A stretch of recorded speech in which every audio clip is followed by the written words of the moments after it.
to quickly set the stage on the K-3, we all know what it is at this point, but essentially the K-2 and K-3 were created by the IRS and really with the idea of to provide consistency in the reporting of international information to the partners and shareholders.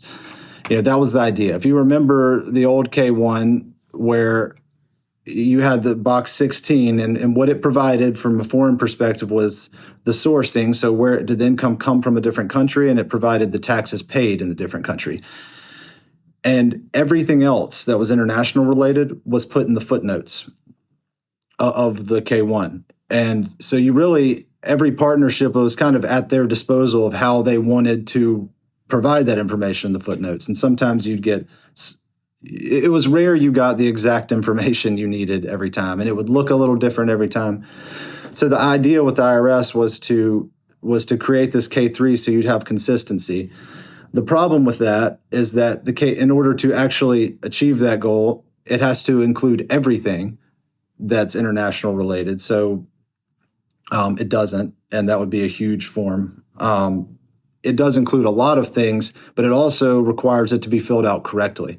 And that's a lot of what we're going to talk about today is, PFIX is the easiest example, and we'll talk about that. But, you still get various ways that the PFIC information, or really any of them, are provided on the K-3. So there's still some interpretation involved, and ultimately we end up in the footnotes like we did, before all this came out. So maybe a useful effort by the IRS, but I'm not sure they're actually there yet. But and real quickly, I'm going to go through, how my approach when I get a K-1 or a K-3 like this.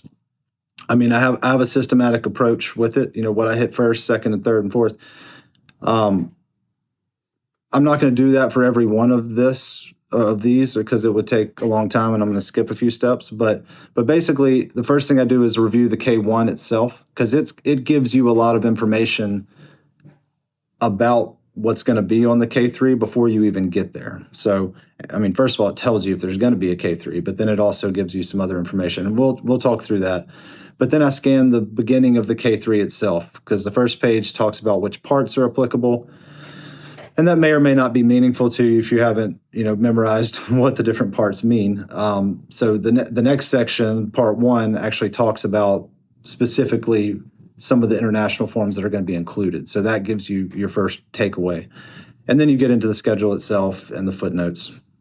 So that's my process. I mean, fairly obvious, I guess, but you start with the K-1, just kind of work your way through so that by the time you get to the footnotes and the K-3 itself, you kind of have an idea of what's going to be in there. You know what to be looking for. Anyway, so that's the process. So let's go ahead and jump into the actual forms here.